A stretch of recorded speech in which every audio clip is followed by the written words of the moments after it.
Sir ஒரு மினிஸ்டரோட video வந்துருக்கு sir. அதுக்காக ஒட்டுமொத்த எம்எல்ஏ மினிஸ்டர்ஸ் எல்லாமே போதையில தான் இருப்பாங்கங்கிறது.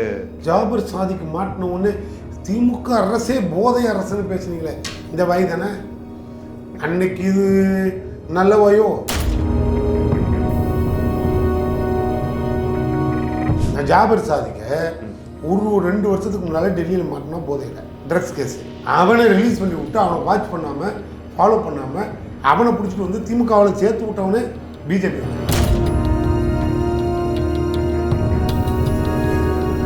ஆச்சி மசாலா எந்த சமையலும் ருசி தேடும் ரகசியம் 20 ரூபாய். சார் அவங்க சிங்கப்பெண் அடிப்படையெல்லாம் வந்து ஒரு இம்ப்ளிமெண்ட் பண்ணி எது சொசைட்டியில் பாதுகாப்பு கொடுக்கணும், பெண்களுக்கு ப்ரொடெக்ஷன் கொடுக்கணும் ட்ரை பண்ணுறாங்க. இல்லை எதுன்னு நான் கேட்குறேன். சிங்கப்பெண்ணுக்கு என்ன தெரியும்? சிங்கப்பெண்ணு ஜீப்பில் இருந்தால் நகை காணான்னு அது தேடுது.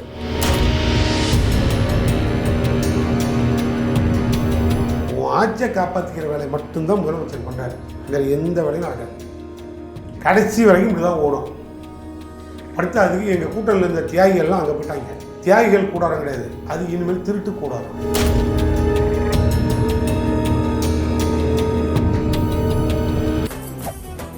மெரிபா பன்னீர் சோடா, ஐ ட்ரஸ்ட் மெரிபா. அதிமுகவில் இருக்கிற பாதி பேர் கடனில் தான். நீ ரெடி பண்ணு, செட்டில்மெண்ட்டை முடிச்சிருங்க, ஒரே டீலாக முடிங்க, ஒரு வாரத்துக்கு கூட அசம்பிள் ஆகிடும். எதுக்கு தேவையில்லாமல் அவங்க ஒரு கட்சின்னு வச்சுட்டு ஓட்டிக்கிட்டு கட்சியை கலைச்சி விட்ருங்க, கதையை முடிச்சு விட்டுட்டு போய் செட்டில் ஆகுங்க. இது 234 தொகுதியிலும் திமுக தனியாக நிற்கும். எங்கள் தலைவர் முடிவெடுக்கிறதா சொல்லியிருக்காரு. எதிர்பார்க்க முடியும்.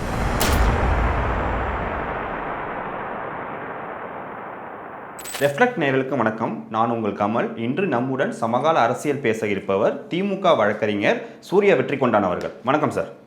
வணக்கம் சார். சார், அந்த போதைப் பொருள் அவர் யூஸ் பண்ணாதே வச்சுக்கிட்டா கூட 2 வருஷத்துக்கு முன்னாடி அந்த போதைப் பொருள் எப்படி விற்பனைக்கு வந்தது, பயன்பாட்டுக்கு வந்தது? உங்கள் ஆட்சி காலம் போதைப் பொருளை ஒழிச்சிட்டோன்னு சொன்னீங்களா இல்லையா? இங்கே பாருங்க, அப்பேல தான் நாங்கள் சொல்லிட்டு இருக்கோம். போதைப் பொருள் வந்து அபின் மாதிரி ப்ரௌன் சுகர் அபின்லாம் தமிழ்நாட்டில் முளைக்கிற பொருள் இல்லை, புரியுதா? கஞ்சா மட்டும்தான் தமிழ்நாட்டில் முளைக்கும். வேறு எல்லாம் வெளியிலேருந்து இம்போர்ட் ஆகி வர்ற ஐட்டம். இம்போர்ட்டடு ஐட்டத்தை பிடிக்க வேண்டியவன் சென்ட்ரல் கவர்மெண்ட்டில் இருக்க ஒன்றிய அரசு. எல்லா பயிலுமே போதைக்குரு மாதிரி உங்களுக்கு ஒன்று தெரியுமா? காசி வீரிகளா கேள்விப்பட்டிருக்காரு, பார்த்ததில்ல. வாரணாசி ஒரு தடவை போயிட்டு வாங்க. சரி. அது யாரோட தொகுதி? மோடியோட தொகுதி. போய் பாருங்கள், பாதி பேர் எல்லாம் அகோரி மாதிரி அப்படியே கஞ்சா அடிச்சுட்டு உட்காந்துருப்பான். எந்த போதையில் இருக்கானே தெரியாது. வாரணாசியே போதையில் தான் இருக்கும். யார் தொகுதி? மோடி தொகுதி. அப்படின்னா எங்கேருந்து வருது இவ்வளோ ட்ரக்ஸும்? பிஜேபிக்காரங்க தான் ட்ரக்ஸை பிடிச்சி கொண்டு போய் உள்ளே வச்சுருந்தா கூட பொருள் காண போயிடுது. அவங்களே திருடி எடுத்துகிட்டு வந்து வெளில வித்துறாங்க. அப்படி பார்த்தா இந்த 2 வருஷத்துக்கு முன்னால் இந்த பொருள் எல்லாம் பிஜேபிக்காரங்களால் கடத்திட்டு வரப்பட்டு இங்கே இருக்கிற தாவேக்காரனால பயன்படுத்தப்பட்ட பொருள்னு நான் இப்போ பகிரங்கமாக சொல்கிறேன். நம்ம ஆட்சி காலத்துலேயும் ஜாஃபர் சாதிக்குன்னு ஒருத்தர் இருந்தார். அவரும் டெல்லியில் ஏர்போர்ட்டில் வச்சு பிடிச்சாங்க. அவன் டெல்லி ஏர்போர்ட்லேயே மாட்டினாங்க. 1 வருஷத்துக்கு முன்னால் மாட்டினாங்க. அதுக்கப்புறம் அவன் அங்கேருந்து தப்பிச்சு வெளில வந்துட்டான். கேஸ்லேருந்து வெளில வந்துட்டான். இங்கே வந்ததுக்கப்புறம் திமுகவில் உறுப்பினர் ஆகிறான். எங்களுக்கு அதெல்லாம் தெரியாது. உறுப்பினர் ஆனான், மறுபடியும் மாட்டினான். அங்கே மாட்டினால அந்த அயோக்கியனை ஃபாலோ பண்ண வேண்டிய ஆள் யார்? ஒன்றிய அரசு தானே. அவன் தான் ட்ரக் அக்யூஸ்ட்னு தெரியுமில்ல, அவனை நீ தானே ஃபாலோ பண்ணியிருக்கணும். நீ தானே இன்டிமேட் பண்ணியிருக்கணும். சார், இவன் ட்ரக் அக்யூஸ்டு உங்கள் கட்சியில் பார்ட்டியில் மெம்பர் ஆகிறான்னு நீங்கள் சொல்லியிருக்கணும். நீ விட்டுட்டு அவனை சேர்த்து விட்டதே இவனு தான். இந்த பிஜேபி இவனு தான் சேர்த்து விட்டதே எங்கள்கிட்ட. எல்லாத்துக்கும் இவங்க பிஜேபி தான் காரணம். நீங்கள் யோசிச்சு பாருங்கள் சார். நீங்கள் இப்போ இல்லைன்னு எனக்கு சொல்லு, நடந்திருக்குமா நடந்திருக்காதா? நான் ஜாபர் சாதிக்க ஒரு 2 வருஷத்துக்கு முன்னாலே டெல்லியில் மாட்டினா போதையில் ட்ரக்ஸ் கேஸு. அவனை ரிலீஸ் பண்ணி விட்டு அவனை வாட்ச் பண்ணாமல் ஃபாலோ பண்ணாமல் அவனை பிடிச்சிட்டு வந்து திமுகவில் சேர்த்து விட்டவனே பிஜேபி காரன். இதுக்கு உள்ள டைரக்டர் அமீர் உள்ள சம்மந்தமே இல்லை. இங்கே பாருங்கள், நீங்கள் அமீரா, நடிகர் விஜயா அல்லது ஆதவ அர்ஜுனான்னு கேட்டுக்கிட்டே போனீங்கன்னா எனக்கு பதில் சொல்ல தெரியாது. இவனை நான் சொல்கிறதுல எனக்கு ஒரு சந்தேகம். அந்த சந்தேகம் உனக்கும் சந்தேகம் வருதா இல்லையான்னு சொல்லு. நானும் சந்தேகத்தின் பேரில் தான் சொல்கிறேன். அங்கே மாட்டினவனை தப்பிக்க விட்ட, ஓட விட்ட எங்களுக்கு இன்டிமேட் பண்ணல. அப்போ எங்கள்கிட்ட வந்து நீ சேர்த்து விட்டவனே நீயாக தான் இருக்கும்னு நான் சொல்கிறேன். இங்கே மாட்டிக்கிட்டான்ல, தூக்கிட்டு போயிட்டில்ல, எங்களுக்கு வேலை போகும். நாங்கள் ஜாபர் சாதிக்கு திமுகவுக்கு சுதந்திரம் வாங்கி கொடுத்த தியாகின்னு சொன்னோம். எவன் திருடாக இருந்தாலும் தூக்கிட்டு போச்சார். எவன் அயோக்கியனாக இருந்தாலும் பிடிச்சி உள்ளே போடு, எவன் காலிப்பலாக இருந்தாலும் பிடிச்சி தூக்கில் போடு. ஒன்றும் எங்களுக்கு அவசியம் கிடையாது. பெண்களுக்கு ஒருத்தனால ஆபத்து வருதுன்னு சொன்னால் ஒரு இந்திய வரலாறுலேயே பிஜேபியில் கூட சட்டம் கிடையாது. தமிழ்நாட்டில் தான் போன முதலமைச்சர் மு.க. ஸ்டாலின் தான் அதிகபட்ச தண்டனை ஆயுளாக இருந்தது. தூக்கு தண்டனை நிறைவேற்றின ஒரு தலைவன் மு.க. ஸ்டாலின். இல்லைன்னு இப்போ உங்களால் சொல்ல முடியுமா?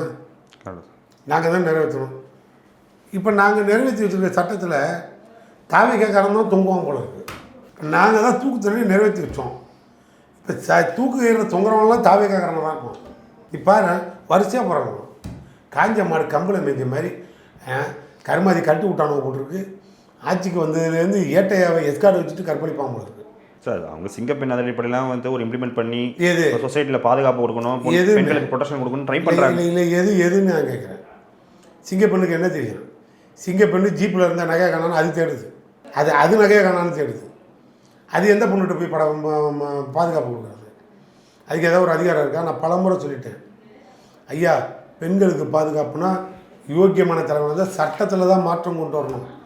புரியுதா? பெண் போலீஸ் சட்டையில் மாற்றி கொண்டு வரக்கூடாது. ஒன்றும் வேலைக்கு ஆகாது. அதெல்லாம் 10 பைசா பிரயோஜனம் கிடையாது. நான் கேட்குறது, உன் ஆட்சியை காப்பாற்றிக்கிற வேலையை மட்டும்தான் முதலமைச்சர் பண்ணுறாரு. வேறு எந்த வேலையும் நடக்காது. கடைசி வரைக்கும் இப்படி தான் ஓடும். அடுத்து அதுக்கு எங்கள் கூட்டணியில் இருந்த தியாகிகள்லாம் அங்கே போயிட்டாங்க. இனிமேல் அது தியாகிகள் கூடாரம் கிடையாது, அது இனிமேல் திருட்டு கூடாரம். இவங்கெல்லாம் திருடன் யார் சொன்னது? நடிகர் விஜய் பிரச்சாரத்தை போய் கேட்டியா தெரியல? எங்களை தானே திருடன் சொன்னான். அப்போ எங்கள் கூட கூட்டணி கட்சிகளை வந்து விமர்சிக்கலையே, அவர் திமுக அட்டாக் பண்ணாரு. அப்போ எங்கள் கூட்டணியில் இருந்தவங்களாம் பெரிய மனுஷன், திமுக மட்டும் தான் திருடன் எங்கே பேசியிருக்காரா? அப்போ எங்களை எல்லாத்தையும் திருடன் சொன்னவனே நீ தானப்பா. திருட்டு போய் கம்பெனி எல்லாத்தையும் நீங்கள் தானே கூப்பிட்டு போயிருக்கீங்க. ஓஹோன்னு இருப்பீங்க. அதில் ஒரு ஆள் தெளிவாக இப்போ சொல்லிட்டார். எம்ஆர் பாஸ்கர், இந்த எம்ஆர் விஜய் பாஸ்கர் முந்தா நாள் போய் ஜாயின் பண்ணாருன்னு நினைக்கிறேன். வெளில வந்தார், கேட்டாங்க என்ன பிரச்சனை சார், ஏன் ரிசைன் பண்ணுறீங்க? அதெல்லாம் பெரிய சொல்ல முடியாத வேதனை. எடப்பாடிகிட்ட எந்த 10 பைசா பிரயோஜனம் கிடையாது. ரெண்டாவது, எனக்கு கடன் பிரச்சனை அதிகமாகிடுச்சு, ஒன்றும் பண்ண முடியாது. இருக்கிறது ஒரே ஒரு எம்எல்ஏ தான். நான் ஏதோ ஆட்சிக்கு வந்துடும், அமைச்சராகிட்ட ஏதோ திருடி கம்பெனி ஓட்டலாம் வராது. இப்போ ஒன்லி இருக்கிறது எம்எல்ஏ தான். இதை வச்சு என் கடன் அடைக்க முடியாது. பார்த்தேன், ஆதவர்ஜனாவை கூப்பிட்டேன், விஜயை கூப்பிட்டேன், டிஸ்கஸ் பண்ணேன். ஒரு 30 கோடி கொடுக்குறேன், நாங்கள் வாங்கி கடன் அடைச்சிட்டு ரிசைன் பண்ணிட்டேன். இப்போ இனிமேல் அவங்களே எனக்கு சீட்டு கொடுத்து ஃப்ரீயாக எம்எல்ஏ ஆக்கிடுவாங்க. விஜயபாஸ்கர் இப்படி சொன்னார், எங்கே சார் சொன்னார் சார்? இப்போ விஜயபாஸ்கர் சொல்லலை, எம்ஆர் விஜயபாஸ்கர் ரிப்போர்ட்டர்ஸ் கூப்பிட்டு கேட்கும்போது எனக்கு கடன் பிரச்சனை அதிகமாக இருக்குது, நான் ரிசைன் பண்ணுறேன்னாரு. சொன்னாரா இல்லையா? நீங்கள் போய் செக் பண்ணுங்கள். கடன் பிரச்சனை மேபி சொல்லியிருக்கலாம் சார். 30 கோடி வாங்கி. இப்போ கடன் பிரச்சனை என்ன அர்த்தம்? ஏயா கடனுக்கு நீ ஏன் எம்எல்ஏ பதவி ராஜினாமா பண்ணுற? கடன்காரன் வந்து எம்எல்ஏ பதவி எனக்கு கொடுத்துட்டு கேட்டானா? கடன் கொடுத்தவன் பணம் கேட்டானா, எம்எல்ஏ பதவி கேட்டானா? சொல்லுங்கள், இது நியாயமா இல்லையா?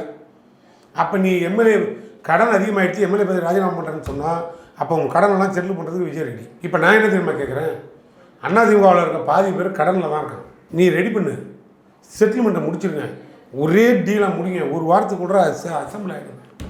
எதுக்கு தேவையில்லாமல் அவங்க ஒரு கட்சின்னு வச்சுட்டு ஓட்டிக்கிட்டு கட்சியை கலைச்சி விட்ருங்க, கதையை முடிச்சு விட்டுட்டு போய் செட்டில் ஆகுங்க. தமிழ்நாட்டுக்கு மொத்தமாக தேர்தல் வச்சுருங்கப்பா, பார்த்துக்கோ. நீங்களா நாங்களான்னு பார்த்துக்குவோம். கட்சியை கலைச்சிட்டு எல்லா பள்ளியும் ஒன்றா கூட்டிகிட்டு போங்க. எல்லா பள்ளியும் கடனில் தான் இருக்கேன். செட்டில்மெண்ட்டை கொடுத்துட சொல்லு. நான் சொன்னேன்னு தயவு செய்து விஜய்க்கு ஃபோன் போட்டாவது பேசு சார். இறுதியாக சார், அதாவது இதுக்கப்புறம் காங்கிரஸோட ஒட்டு இல்லை உறவு இல்லைங்கிறீங்க சார். 2029 பிஎம் எலெக்ஷன் வருது. எப்போ காங்கிரஸ்காரருக்கு முன்னாடி நீங்கள் தான் வந்து ராகுல் காந்தி பிரதமர் வேட்பாளராக இந்தியா ஃபுல்லாக அறிவிச்சிங்க. இப்போ உங்களோட ஃபோக்கஸ் விஷன் எப்படி இருக்கும்? நாங்கள் அறிவித்ததெல்லாம் அறிவித்தோம், நாங்கள் என்ன தான் செய்யலை. நீ சொல்லு, கொஞ்சம் நெஞ்சமாக பாவம் செஞ்சுருக்கோம், நிறைய பாவத்தை செஞ்சுருக்கோம். இல்லைனா வைக்கோங்கிற பாடியெல்லாம் பார்லிமெண்ட்டுக்கு அனுப்புனா பாவி நாங்கள் தான். அதெல்லாம் எப்பயோ பாடி ஆகிடுச்சு அரசியலில். நீ ஒன்று ஆளை சொல்லிடாத, அரசியலில் பாடி ஆகிடுச்சு. நாங்கள் தான் தூக்கிட்டு போய் பாடியை பார்லிமெண்ட்டுக்கு அனுப்பணும். அங்கே போய் கம்பீரமாக கருப்பு சட்டை இப்படி பிடிச்சிட்டு பேசிச்சு. திரும்பி இங்கே வந்து கமிஷன், கரப்ஷன், கலெக்ஷன் எல்லாம் திமுக கவர்மெண்ட்டில் இருந்ததுங்கிறாரு. அப்போ இவருக்கு எவ்வளோ போயிருக்காது? மாறி மாறி மாறி மாறி உண்மையை சொல்லி அது வரைக்கும் வாயை திறந்ததா எனக்கு தெரியாதுப்பா. நான் எந்த பதிவுலையும் இல்லை, அவர் தான் சொன்னார். ஏன்னா ஒரு கூட்டணி கட்சிக்கு தலைவராக இருந்தார். இந்த அரசாங்கத்தில் பங்கெடுக்கக்கூடிய நல்ல திட்டங்கள் எடுக்கக்கூடிய நிலைப்பாடு வரும்போது எங்கள் முதல்வர் வந்து அத்தனை கட்சி தலைவர்களையும் கூட்டு வச்சு பேசுவார். அப்படி இப்போ எல்லாருமே ஸ்டேட்மெண்ட் கொடுங்க, உங்களுக்குலாம் எவ்வளோ பணம் வந்ததுன்னு சொல்லுங்கள், நாங்கள் ஓகே பண்ணுறோம். நீங்கள் சொல்லுங்கள், வைகோ எவ்வளோ பணம் வாங்கினாருன்னு சொல்லுங்கள். கமிஷன், கலெக்ஷன், கரப்ஷன், இவங்களுக்கு எவ்வளோ வந்ததுன்னு சொல்லு. ஏதோ ஒன்று பேசி முடிவுடுங்க. இதெல்லாம் நாங்கள் வேண்டான்னு சொல்லலை. நாங்கள் பண்ண பாவம்லாம் போகிறோம். இது 234 தொகுதியிலும் திமுக தனியாக நிற்கும். எங்கள் தலைவர் முடிவெடுக்கிறதா சொல்லியிருக்காரு. எடுப்பார் நல்ல முடிவு. அதனால் கவலையே படாதீங்க. இனி எந்த சில்லற கட்சி இருக்காது. சில்லற கட்சி இருக்காது. புரியுதா உனக்கு? சில்லற கட்சி இருக்காது. ஸ்ட்ரைட்டாக இருக்கும். அவர் சொன்ன மாதிரி வாங்கடா நீங்களாம் நாங்களான்னு பார்த்துக்கோங்க. தனித்து நின்னா ஒரு பலமான ஒரு ஆட்சி அமைக்கிறதுக்கு தைரியம் இருக்குங்கிறீங்களா? ஜெயிக்கிறதுக்கு வாய்ப்பு இருக்குங்க? எங்களை விட வேற எவனுக்கா தைரியம் இருக்குன்னு நீங்கள் இப்போ ஒரு ஆளை அடையாளம் காட்டுங்க, அப்புறம் பேசுவோம். ஒரே ஒரு ஆளை அடையாளம் காட்டுங்க. இவ்வளோ தைரியமாக இருக்கீங்க. பட் ஆனால் நிர்மல்குமார் அமைச்சர் என்ன சொல்கிறாங்கன்னா, ஸ்டாலின் அவர்கள் அரசியலை விட்டே ஒதுங்கணும். நிர்மல்குமாருக்கு 2 இருமல் மாத்திரை வாங்கி கொடுத்து படுக்க போடுங்க. ஏன் சார், நான் தான் சொல்லிட்டேன்ல, முதல்ல அந்த ஆள்லாம் டெஸ்ட் எடுத்துகிட்டு வந்து நிறுத்துங்க சார். அவங்க எதில் எப்படி பேசுகிறாங்களே எங்களுக்கு ஒன்றும் புரியலை. நான் இனிமேல் அந்த அமைச்சரவைக்கெல்லாம் பதில் சொல்லணும்னா மெடிக்கல் ஃபிட்னஸ் சர்டிஃபிகேட்டாக வைங்க. நான் கேட்குற கேள்விக்கு பதில் சொல்கிறேன் சார். என்ன தம்பி, கரெக்டு தானே சார்? ஒரு மினிஸ்டரோட வீடியோ வந்துருக்கு சார். அதுக்காக ஒட்டுமொத்த எம்எல்ஏ மினிஸ்டர்ஸ் எல்லாமே போதையில் தான் இருப்பாங்கங்கிறது ஒரு அசாசினேஷன் பண்ணுறீங்களே. திமுக கவர்மெண்ட்டில் 2 பேர் ஒரு சைதை எவனோ ஒருத்தர் சொன்னீங்களே, யார்? ஜாஃபர் சாதிக். ஜாபர் சாதிக்கு மாட்டின ஒன்று திமுக அரசே போதை அரசுன்னு பேசுனீங்களே, இந்த வாய் தானே?